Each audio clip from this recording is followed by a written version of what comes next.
বিশ্বকাপ বাছাই পর্বে ব্রাজিলকে নিয়ে রীতিমতো ছেলে খেলা করেছেন আর্জেন্টিনা, যেখানে ম্যাচবিহীন আর্জেন্টিনার কাছে 4-1 গোলে পরাজিত হয়েছেন ব্রাজিল। এক ম্যাচে হয়েছে একাধিক রেকর্ড।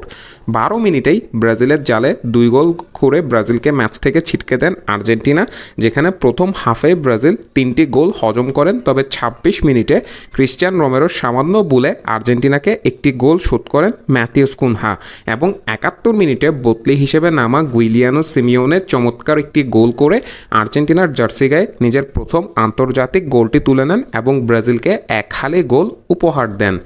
এই ম্যাচে আর্জেন্টিনা ব্রাজিল একাধিক রেকর্ড করেছেন, যেখানে বিশ্বকাপ বাছাই পর্বের ইতিহাসে কখনো এত বড় ব্যবধানে হারেননি ব্রাজিল, এবং 2014 বিশ্বকাপে জার্মানির কাছে 7 গোল হজম করার পর কখনো এত বড় ব্যবধানে কোনো দলের কাছে ম্যাচ হারেননি ব্রাজিল। এবং আর্জেন্টিনা প্রমাণ করেছেন তারা কতটা ভয়ঙ্কর দল বর্তমানে ফুটবল বিশ্বে, যেখানে লিওনেল স্কলানি এই ম্যাচে ফুটবল বিশ্বকে ক্লিয়ার কাট একটি মেসেজ দিয়েছেন যে মেসি ছাড়া আর্জেন্টিনা আরও বেশি ভয়ঙ্কর, যেখানে স্কলানি এমন একটি সিস্টেম তৈরি করেছেন যেখানে যে কোনো প্লেয়ার এসে পারফর্ম করতে বাধ্য, এবং তিনি সেভাবেই সে প্রোফাইলগুলোকে জাতীয় দলে প্রমোট করেন। গত বছর আর্জেন্টিনা তাদের শেষ ম্যাচ খেলার পর লিওনেল স্কলানি বলেছিলেন যে 2025 সালে তিনি অনেকগুলো ইয়াং ট্যালেন্টকে জাতীয় দলে প্রতিষ্ঠিত করবেন, তাদেরকে পর্যাপ্ত সুযোগ দিবেন।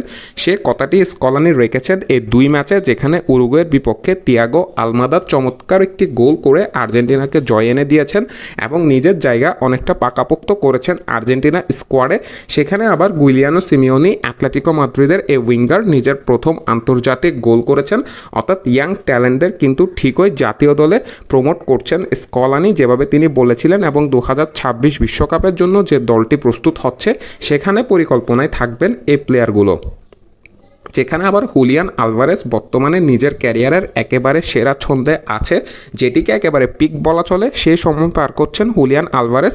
4 মিনিটে ব্রাজিলের জালে প্রথম গোলটি করেন আর্জেন্টাইন স্ট্রাইকার, এবং 12 মিনিটে অ্যালেক্সিস ম্যাকঅ্যালিস্টারের ডিফেন্স ছেঁড়া পাস থেকে গোল করেন এনজো ফার্নান্দেস, ফলে 2-0 গোলের লিড পায় আর্জেন্টিনা। 37 মিনিটে ম্যাকঅ্যালিস্টার নিজের দক্ষতায় আরও একটি গোল বের করে আনেন, ফলে হাফ টাইমের আগে 3 গোল পায় আর্জেন্টিনা।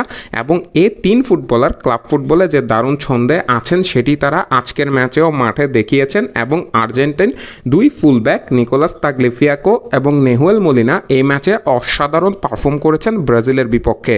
পুরো ম্যাচে আর্জেন্টিনা 55% বল দখল রেখেছেন নিজেদের পায়ে, যেখানে 90 সফল পাস তারা সম্পন্ন করেছেন, এবং ব্রাজিলের জালে মোট 12টি শট তারা নিয়েছেন, যেখানে 7টি ছিল অন টার্গেটে। বুঝতেই পারছেন পুরো ম্যাচে কত বেশি ডমিনেট করে ফুটবল খেলেছেন আর্জেন্টিনা। এই জয়ের ফলে 14 ম্যাচে 31 পয়েন্ট নিয়ে বিশ্বকাপ বাছাই পর্বে শীর্ষ অবস্থানে থেকেই প্রথম দল হিসেবে বিশ্বকাপে আর্জেন্টিনা ল্যাটিন আমেরিকা থেকে, এবং ব্রাজিলে হারের ফলে 14 ম্যাচে 21 পয়েন্ট নিয়ে বর্তমানে পয়েন্ট টেবলের 4র্থ অবস্থানে আবারও নেমে গিয়েছেন। আপনাদের মন্তব্য মতামত কমেন্ট বক্সে জানতে চাই। Maher Ahmed Mahi, MS thing birds.